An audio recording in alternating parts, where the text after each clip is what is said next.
Thank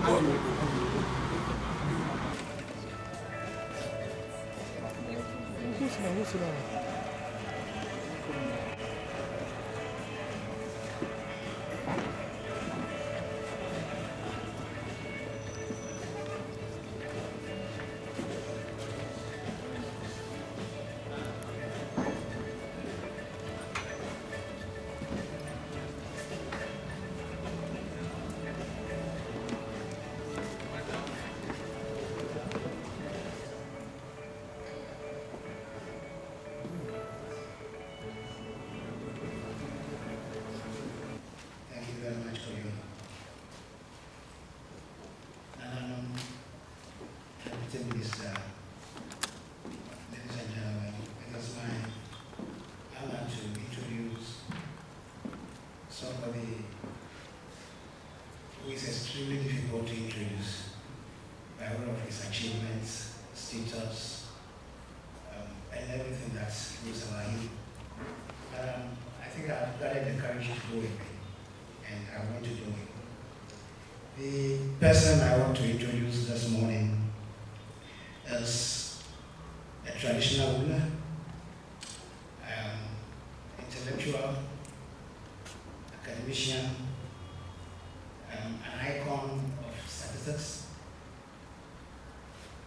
He is somebody who holds a bachelor degree in science and manners, as well as economics from the University of Ghana, and obtained his Masters of Science in Statistics from the London School of Economics, Politics, and also have philosophy doctorate in statistics from the University of Liverpool in the United Kingdom. He has well over 100 technical scripts, writers, regarding statistics, regarding population, tradition, among others. He is so benevolent. And before he became a chief, as I said, he is a traditional ruler. He was Ghana's government statistician for over 18 years, making him the longest serving government statistician in this country. He rose through the ranks to become a commissioner of statistics for the United Nations, a position he was the first black person to hold. And there too, he also worked there for nearly 20 years, training many people, including people from around the globe, the Asia, the Pacific, and all that. He successfully conducted the 1984 population census for Ghana and produced about 27 publications on this project. The eminent person I am about to introduce became the first African to be elected as the chairman of the United Nations Statistics Commission in 1987.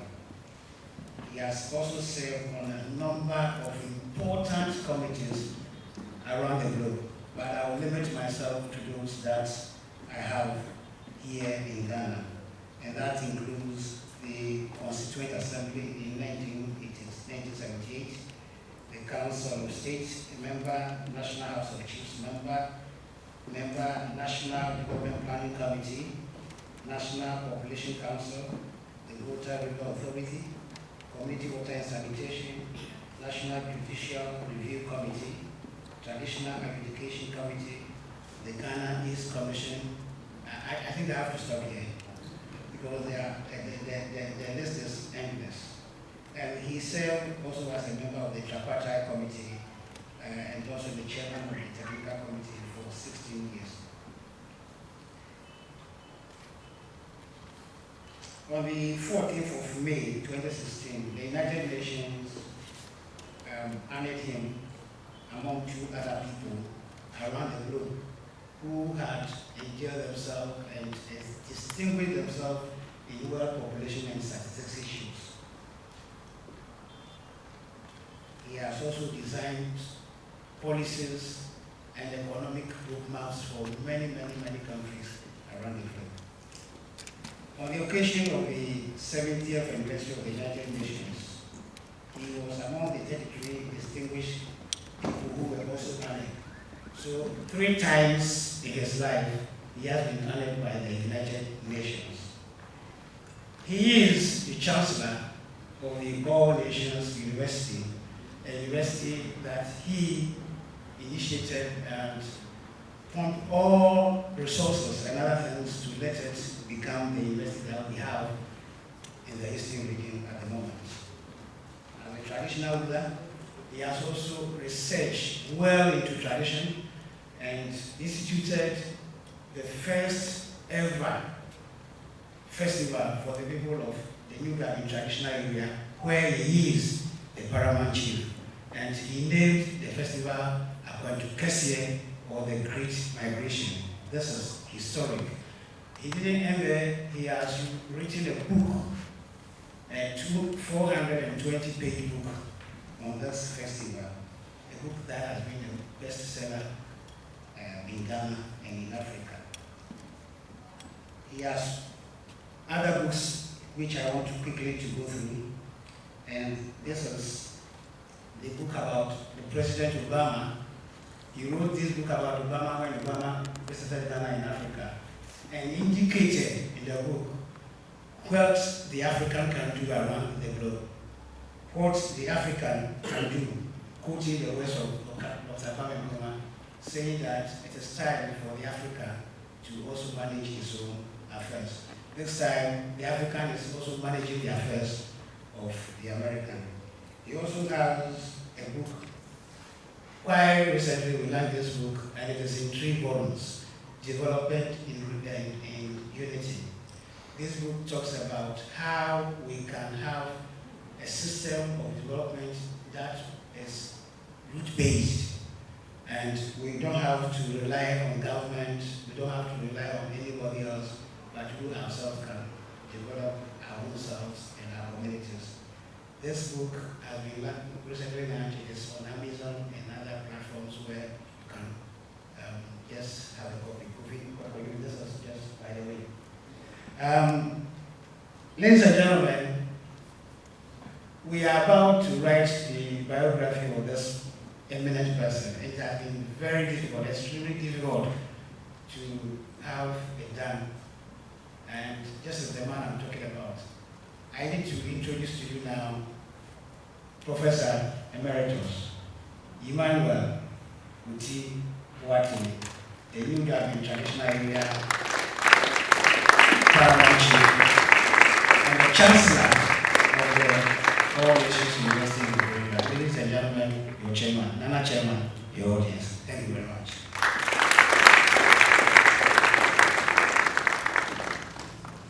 Nananum and any of Eastern Regional House of Chiefs, representatives of oil, gas, and power generation sectors, traditional rulers, media representatives, distinguished guests, ladies and gentlemen, plus the students. I welcome with sincere thanks and inspiration the singular honor of inviting me as chairman for this momentous occasion. I wish to extend my profound appreciation and utmost respect to my colleague Paramount Chiefs of the Eastern Regional House of Chiefs for the moral support. I accept this honor with humility.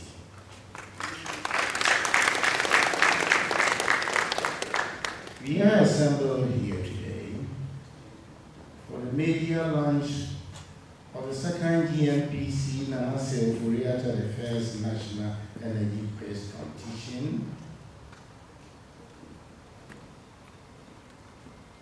which is aimed at equipping students with adequate knowledge in the oil and gas as well as the power generation sector. The event is also to improve the knowledge on culture and current affairs. A name, when institutionalized by the unparalleled exploits of a certain leaders, becomes iconic symbols of inspiration and trademarks of history that institutions and people are always endeavoring to identify with.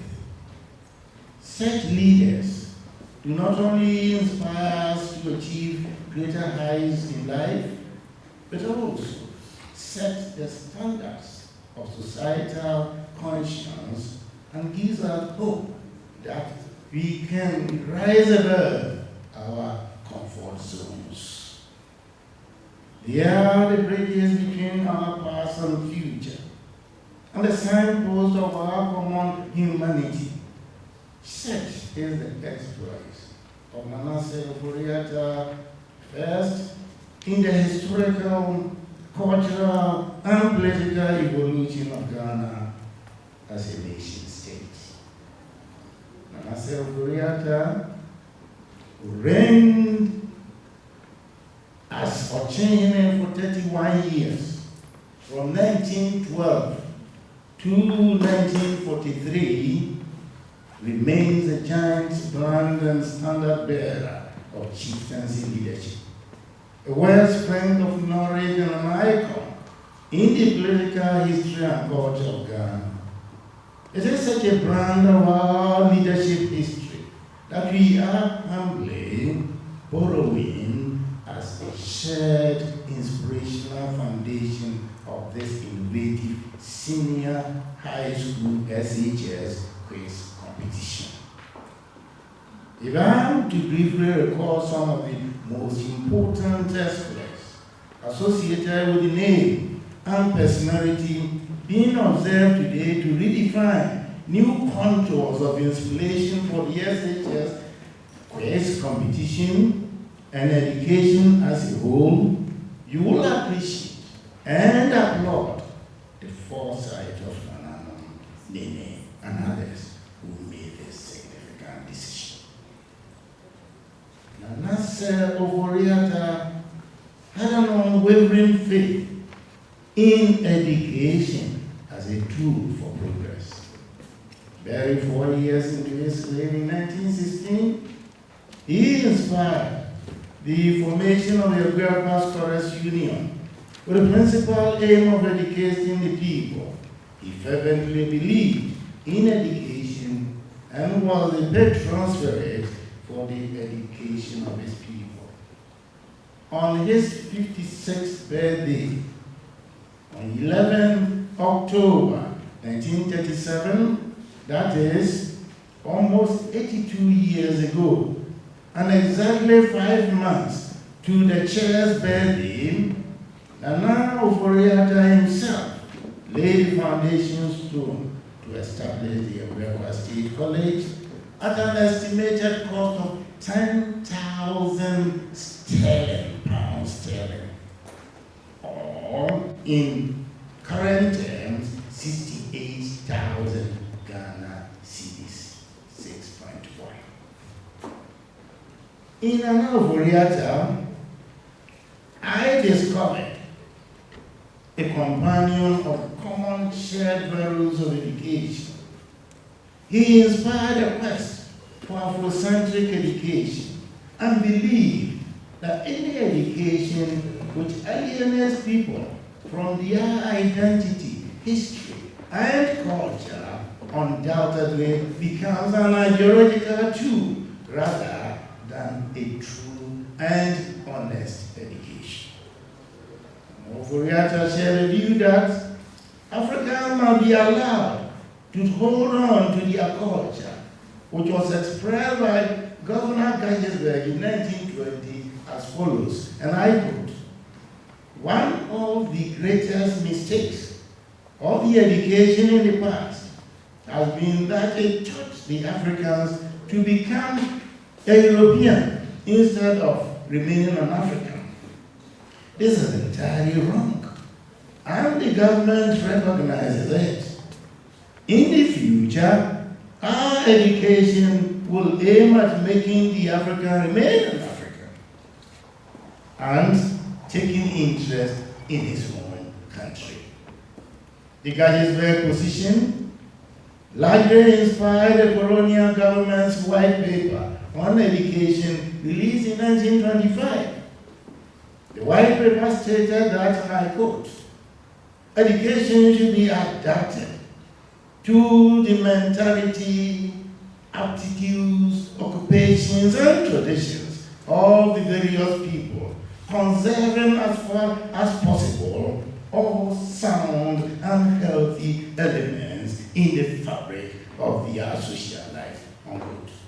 The pioneer of the indirect rule system in Africa. The lesson brought forth in the foregoing exposition remains abundantly germane in contemporary times. Our post-independence experience in education remains a major challenge in the quest to preserve African identity and culture in an educational system that is largely Eurocentric in content and substance. It is important to rethink the content and substance of our education with the historical inspiration to ensure that we educate Ghanaians to be more Ghanaians than foreigners and to respect our values and the institutions of culture. That is unquestionably the threshold of civilization advocated by Nana Akufo-Addo. In the words of an iconic British philosopher, Edmund Burke, in his concept of cultural relativism, and I quote, neither entirely nor at once departs from antiquity, for people will never look back to posterity who never look backwards to their ancestors. And Akufo-Addo remained an ardent advocate of the culture of his ancestors, without ignoring the aspects of other people's culture with the potential to enhance the progress of his own. He was prepared to support adaptations that were consistent with his conception of modernization of Akim Abuapa and the Gold Coast in general. He therefore did not object to a Basel Mission regulation in 1927, mandating a 2/3 share of the deceased Christian husband estate to be given to his wife and children, thus providing a useful replica for PNDC Law 111. Aided by the Scholars Union and the deep-rooted national political will, Nana Akufo-Addo I succeeded where his predecessors failed by introducing some pragmatic, practical, and innovative measures that made the indigenous concept of land ownership beneficial for the larger community. And now Akufo-Addo identified himself not only with the affairs of his own state, but also with the various activities across the Gold Coast. He was firmly opposed to foreign cultural norms and threatened to de-Africanize his people, and make them intellectual carbon copies and second-rated citizens of other races. A subservient humanity, lacking confidence, originality, and critical thinking to compete globally. In 1934, he led 15 paramount chiefs to present a memorandum to Governor Shenton Thomas, which stressed the importance of giving Gold Coast children education that took a number of fields into account, including creativity, critical thinking, and objectivity. This is the missing tripod of our educational system today. That is the basic contours of the 21st century holistic education. He also played an engaging role in the repatriation of Asante Nana Prempeh I from Seychelles Island in 1924, which was clamored by his memorable visit to Kumasi thereafter. It is no wonder that Nana Oboriata I was deservedly described by Johnny Rose of the Spectator Daily and others as, quote, the Gold Coast man. It also came as no surprise when the current Asante Otumfuo Osedu II paid a historic visit to Chebi in August 2018 with Asante Man to grace the Diamond Jubilee celebration of Nana Oboriata's demise and to deepen the relationship between Asante Man and Ochimai. In a powerful memorandum on education to the Presbyterian Synod meeting at Chebi on July 11, 1941, Nana Oboriata emphatically stated, and I quote, "I do and shall always emphasize that education should be regarded as one of the foremost duties of the chiefs towards the community. And any chief who fails or neglects his duty can hardly be deemed worthy of his trust." Although Nana Oboriata contributed so much to education in the 20th century, the question is not how much he contributed, but more importantly, what the quiz event will derive from being associated with the name. He represents one of the great diamonds of the historicity of chieftaincy leadership in Ghana. He earned great respect for the institution of chieftaincy in Ghana as a whole. This offers a portrait of his authority, captivating personality, and great charisma in the cultural leadership landscape of Ghana. The name Nana Oboriata, wherever it is mentioned or found in Ghana and elsewhere, is a reference point to the personality whose exploits and traditional authority in Ghana we are celebrating today to redefine the senior high school quiz competition along the enviable national trail of academic excellence and leadership. It is with such shared inspiration that a New Japan Traditional Council equally instituted an annual Akwantukwasiya quiz competition during the Cyprus Silver Jubilee celebration in 2017, which runs through all levels of education from the basic schools to the universities. A perpetual seed of holistic education was planted to signify this new watershed of educational quiz in New Japan. In association with Nana Oboriata I, the quiz event is now being challenged not only to become a symbol of national excellence in academic and knowledge contributions, but also to inculcate his visionary leadership qualities which embody strong values, clear insight, motivating relationships, and innovative action to perpetually inspire generations of faculty and students. Thank you very much.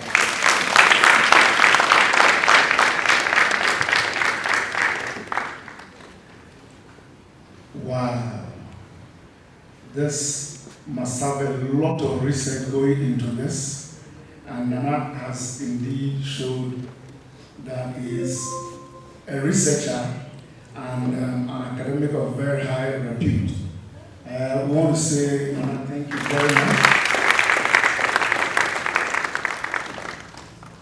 Ladies and gentlemen, the theme for the launch of this program, thus, the role of traditional leaders in promoting accountable resource governance and education, has brought to the fore the need for the Constitution of Ghana to empower the traditional leaders who are the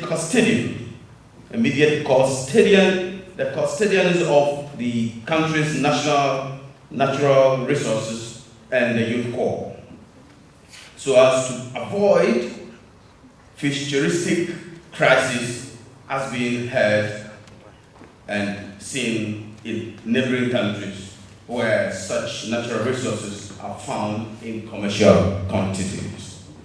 Mr. Chairman, the initiative, the National Energy Quiz, is laudable. This initiative, the National Energy Quiz, is laudable and crucial to Ghana's rapid industrial transformation, as it will expose the youth at the second cycle level of education to various forms of energy and its importance in Ghana's socio-economic development. Mr. Chairman, this program empowers the youth to make informed decisions as to their future career in the energy sector, thereby increasing the energy-based professional capacity in the country. Currently, Mr. Chairman, Ghana imports expertise such as certified welders and other players in the oil and gas industry from foreign countries, and acts detrimental to the country's economic growth. These, the youth unemployment, the depreciation of the cedi, just to mention a few. Mr. Chairman, ladies and gentlemen, converting plastic waste to energy is a solution to perennial flooding the country experiences yearly, while steps are taken to introduce locally made biodegradable polymers from starch, a process that is heavily dependent on also energy. The Ghana National Petroleum Commission, GNPC, is making giant strides in the upstream petroleum sector, especially with efforts made so far to develop the Equatorial Basin.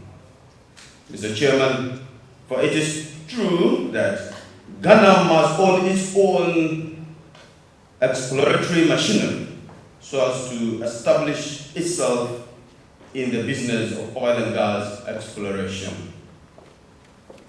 Indeed, the continuous retooling of the Ghana National Gas Company in the processing of natural gas is another commendable step taken by government.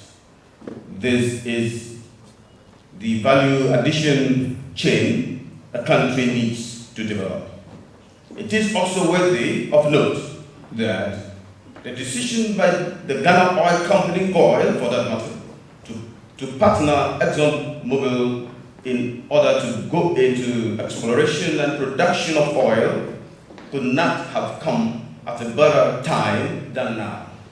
Mr. Chairman, with the aforementioned adventures, social intervention policies such as the free SHS, one district, one factory, the one village, one dam, etc. are achievable without sweat.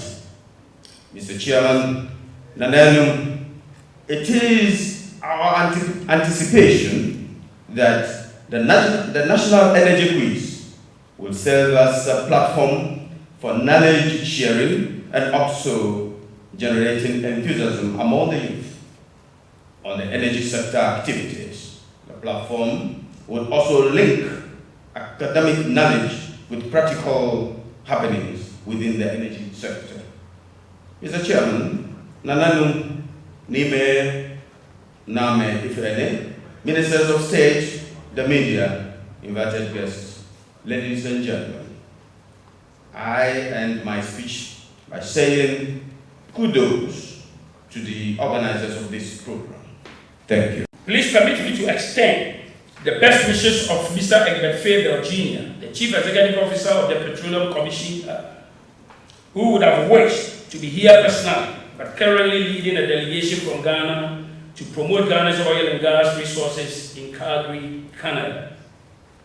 I also would like to commend the organizers of this event for the foresight to create the innovative platform to, among others, generate interest in oil and gas and energy-related subjects, that is the STEM, science, technology, engineering, and mathematics, among the youth.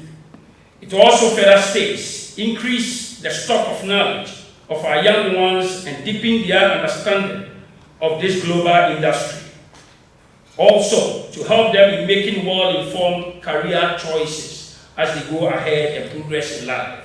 Mr. Chairman, I believe that if we as a nation had commenced a number of these critical initiatives from the very onset, i.e. 2007, when we first discovered oil in commercial quantities, we would have better equipped and prepared our youth for the takeoff of the industry as at the time of 2010 and 2011. That notwithstanding, I believe we are still presented with a great opportunity to ensure that we design innovative programs that will essentially be inclusive, participatory, and attractive to all of this society, irrespective of the gender, the age, educational status, social status, either formal or informal, that we find ourselves. The Commission believes that it is possible to demystify the complexities of the oil and gas industry to enable the ordinary Ghanaian appreciate to a larger extent the fundamentals of the industry and the opportunities it presents, so that they can explore these opportunities that we consider are abundantly available. Ladies and gentlemen, the above is the surest way Ghana can establish the needed linkages, i.e. the backwards and the forward, between the oil and gas industry to other sectors of the economy. This way, we can effectively develop an integrated economy. As a result, the Commission has developed various intervention programs targeted at specific stakeholders. For instance, through the Ghana Upstream Intensive Program, normally we refer to that as the GASIP, and the Ghana Upstream Technical and Vocational Internship, that is the GASVA. One, the essence of the establishment of these programs is to separate internship and placement programs that have been developed for degree holders and young graduates. The GASVA will also equally be said to have been developed or established for vocational and technical certificate holders. Again, under our flagship, we call something accelerated oil and gas capacity building programs. And that is the flagship of the MPP's manifesto of 2016. We have designed modules for various levels for artisans, technicians, as well as support certification of certain service providers. Mr. Chairman, the true wealth of any nation is the quality of its human resources, i.e. the workforce. We strongly believe that the need to equip our children with the relevant knowledge and expose them to the right set of information at every stage of their development cannot be overemphasized. In conclusion, Mr. Chairman, economies around the world are moved from industrial basis to what it is, or now called the knowledge or service-based. Education and investment in ICT, research and development are considered critical factors in this regard. Ladies and gentlemen, the world has become a competitive stage, whether we like it or not, and those who are adequately prepared enjoy the goodness thereof. The Commission, therefore, aligns itself to government's approach to place science and technology application at the center of development to ensure that science, technology, and innovation is mainstream in all socio-economic activities, as indicated in the Coordinated Program of Economic and Social Development Policies of 2017 to 2024. It is therefore imperative that we begin to create the right and enabling environment for our youth, basic through to secondary and tertiary, to explore their God-given talents and abilities whilst they harness their energies and creativity for national development. Mr. Chairman, Nananom, distinguished guests, ladies and gentlemen, thank you for this opportunity that has been offered me. I sincerely appreciate it a lot. Thank you, and I wish all of us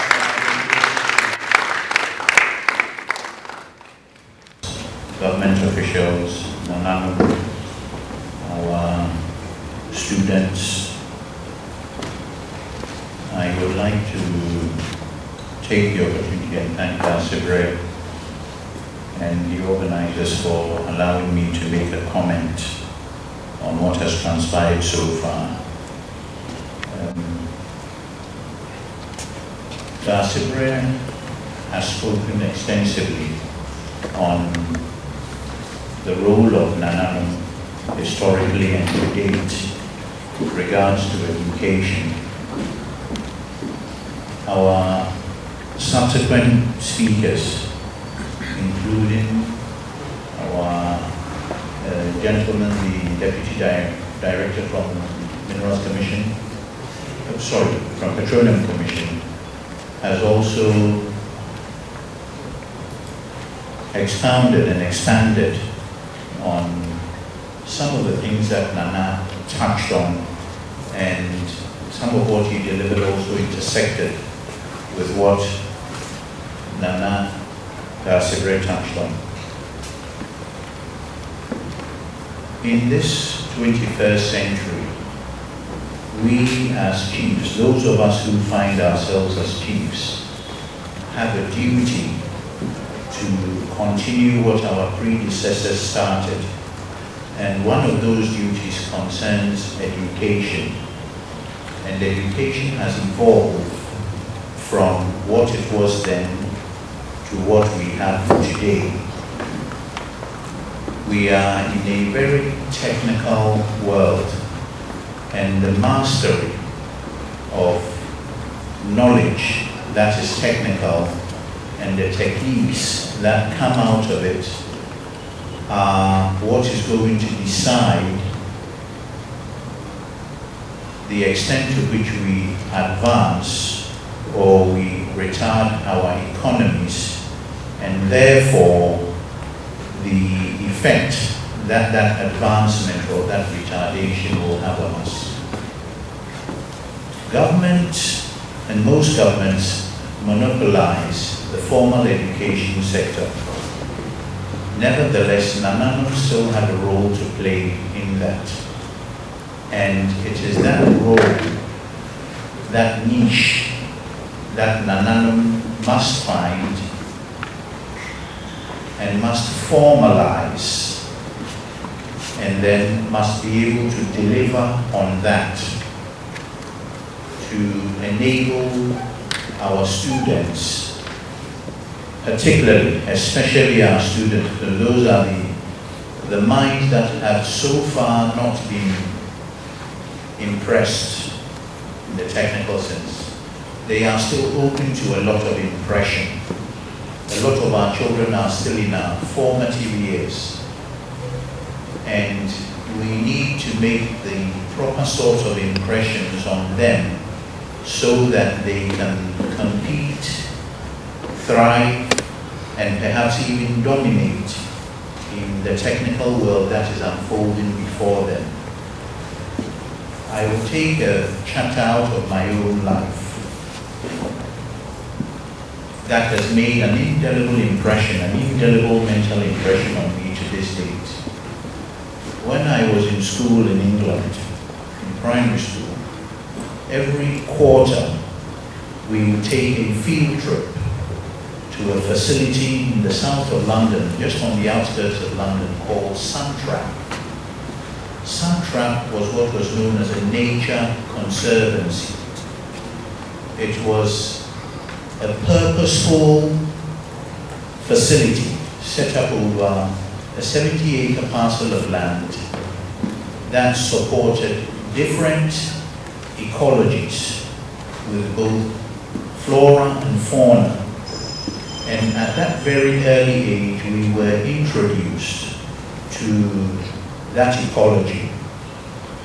We were educated, we were also allowed to explore, we were taught and we were instructed. But more than anything else, we were allowed to explore and encouraged to ask questions. That has created in me today an implicit preference and an instinctive defense of the ecology and the environment. I become very sensitive to that. And it's a model that we can replicate here in Ghana with regards to other resources that we have at our disposal, not only nature, but other resources such as energy. We need to find a way to sensitize, particularly our young ones who are coming up now, to the phenomenon of energy, the various forms of energy, the conservation of energy, and the sustainability of our energy resources. Most of us in our formative years here, most of the adults here, grew up in an era where nothing was said about energy conservation.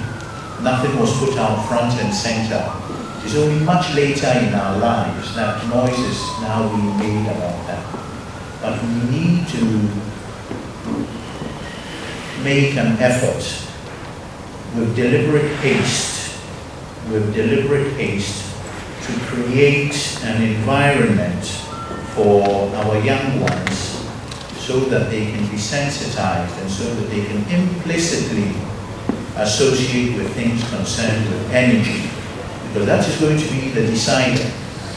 If you're a civilization or a society and you have access to cheap, boundless, renewable energy, then you are going to thrive. If you don't have that, then you are going to retard. And that is going to be the dominant feature in the world with regards to energy. And we need to start now. Nana has said a lot. Other speakers have said a lot. But we need to tie that all into a cohesive ball and find a way to interface with it and create an enabling environment, not just talk. But we need to sit down and do some hard thinking, find some resources to put to that. This quiz is a very good start towards that, but we need to be able to go beyond that. So it's a choice that is before us, and we need to decide which choices are we going to make. There are a number of choices before us, and we need to think about being innovative.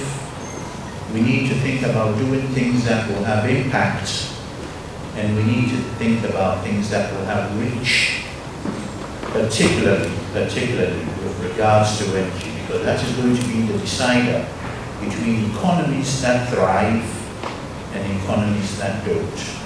So the choice is before us. It's up to all of us, particularly Nananom, to engage with industry. We need to find a new model of engagement altogether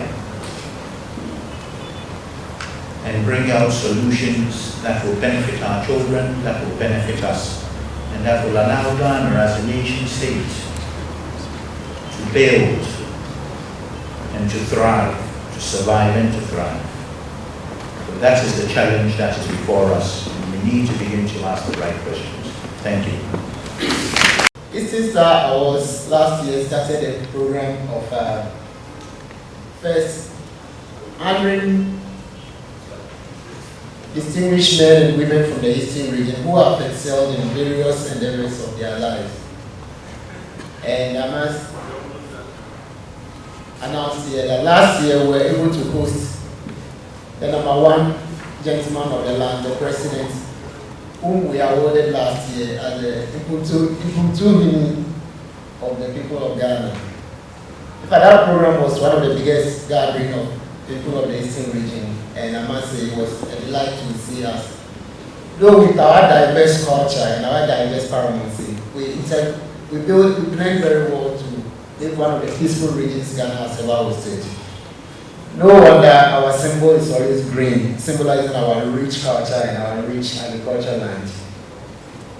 In fact, this is one region that produced, out of the big six, we call them the founders of Ghana, the big six. Eastern region alone produced 4 of them. 4 of the big six of Ghana are from the Eastern region. It is really a region with such rich history that in fact, in the colonial days, when we had only 3 regions, the Northern Territories, we have the Ashanti, we do have the Eastern Province, making up all the other regions of Ghana. So, Eastern region culturally has been a central pivot of the nation Ghana. And I must be quick to add that, so you find that the very culture of the Eastern region makes the fabric of this nation we call Ghana. It is our character, our enduring character, that makes the culture of this country. And we are always proud of it. And last year we celebrated it. We are greatly being honored to have Dr. Adejukum here today, Michael Adejukum here, who happens to be one of the awardees. It was such an awesome gathering. But to continue on this journey, we thought we did something last year. That's a quiz program where we had only our culture. We put our culture and then we added a bit of energy issues to it to organize a quiz program which was sponsored by NIARE. Going forward, we thought this would be a separate entity on its own to really, because we found out that about 80% of human life on Earth is centered around energy issues. Actually, all the decisions we take in life are energy related. And such huge phenomenal activity hasn't got so much curriculum attention when it comes to our education sector. And it's really a big challenge, a big gap in our sector here. So we thought we could design something that would cater for that sector of our nationhood. We put it before Nananum. Frankly, they were excited. They were super happy to be part of that group. Even though we had challenges last year, which was a bit quite normal with every leading event, they always thought with their moral and their spiritual support, we will overcome it and move forward. Hence, the beginning of Nana Ofori-Atta National Energy Quiz Competition. In fact, a lot has been said about Nana Ofori-Atta. But for me, it goes beyond that. A chief or a king who is ready to always lead his people in terms of education simply means he is always ready to open himself for accountability. Anytime you educate people, you give society the opportunity to hold you accountable. And before society can hold you accountable, unless they gain knowledge, and any society that is accountable to its people always sees development. So you see, development, leadership, development, and accountability are always a bedfellow. You need to have these 4 players in before you can gain accountability. We always say that we have an incredible parliament where they scrutinize all the laws of the energy sector. The Petroleum Commission, GNPC goes there with huge technical issues. And we expect people who maybe do not have the background of energy issues to scrutinize all these deals and approve them. Only God knows sometimes the kind of things we see. But then, we are praying so hard that national energy quiz will start the fire that will really enlighten society to hold our leaders accountable so that development becomes our bedrock. Hence, our gathering this morning. Thank you so much, Nananum and everyone for coming. And I hope with your support and prayer,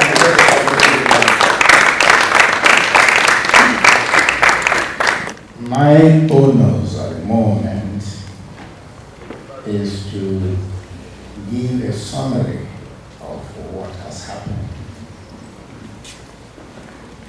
We started out with an opening by the chair of the immense contribution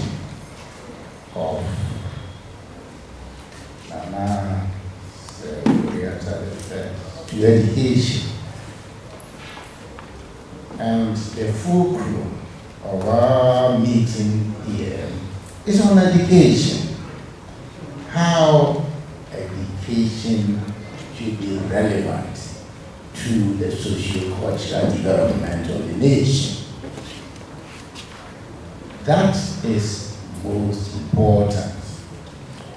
And that is why the theme, accountable result governance, is also important, because that accountability infused with transparency will really ginger things to the right path.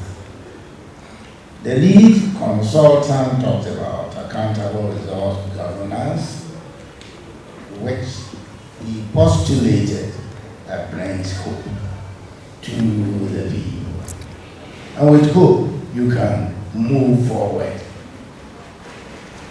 Then he mentioned the fact that we have the constitutional mandate for the national resources, and that constitutional mandate, or the custodian of the natural resources, is really very important. I want the students who will be in the quiz to know this very carefully.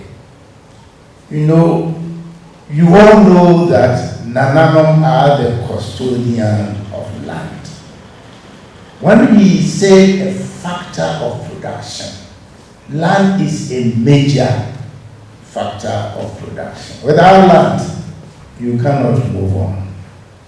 And if they are custodian of the most important factor of production, then they must also be with the governance of the nation, so that the governance system will move in cohesiveness within its limits and proportions. This is extremely very important. And the lead consultant mentioned that this program empowers the youth to make informed decisions about their future career, which is very important. Because before you go on to any career, you must be infinitely informed. In 1960, was a century ago, I was well informed about statistics, the up and coming field of statistics at Cranbrook College 6-4. That was what actually brought my mind to the pursuit of statistics, and that has led me where I am now. So this informed decision and knowledge is extremely very important. And we have the Petroleum Commission representative who welcomed this initiative to equip the youth with the requisite knowledge and understanding in the nuances of the oil and gas industry. That also was very important, and he informed us about the number of interventions which are in line to bring integrated programs to develop the oil and gas industry. We had the Honorable Minister, Deputy Minister for Education, who also talked about the growing population. In fact, I will go on to say the population poverty nexus, Because if you do it that way, if you cross belt that way, the population poverty nexus, then a whole lot of things flows. Then oil comes in, a whole lot of things comes in. And the need to look at the sustainable energy delivery in order to prepare the economy and to have secure development along the line. Conservation of the oil resource and its optimal use is very, very important. So we need to place more emphasis on all areas of oil and gas industry so as to extract the optimum benefits from this. She mentioned the fact that to this end, there is going to be a new curriculum which will be rolled out in September this year. This is a laudable thing. Because I spoke about the content of the education, so that it doesn't become an ideological tool, but a real education. I will humbly mention here that Nananom who are with the people and with the center of development need to be uniquely consulted. We need to be consulted about what exactly is in the education which is going to be rolled. It's not too late, because I call this the mutual feedback interactive process. You need to have that mutual feedback interactive process, because no one has the monopoly of intellect. No one has the intellect of knowledge, the whole knowledge. But there must be diversity of thought. If you have diversity of thought, the end result will be mutually beneficial. So I would like to state here that Nananom needs to be consulted in a mutual feedback interactive process, so that what is being rolled out will be beneficial to our communities. So these are the things which have come out. We had the quiz organizer also speaking about how the quiz was organized and so forth, all to train the youth who are going to be our future leaders. If we don't, if we make new carbon copies of some races, then we failed. But we are not. We are going to train you to be real Ghanaians and Ghanaians and Ghanaians. Thank you.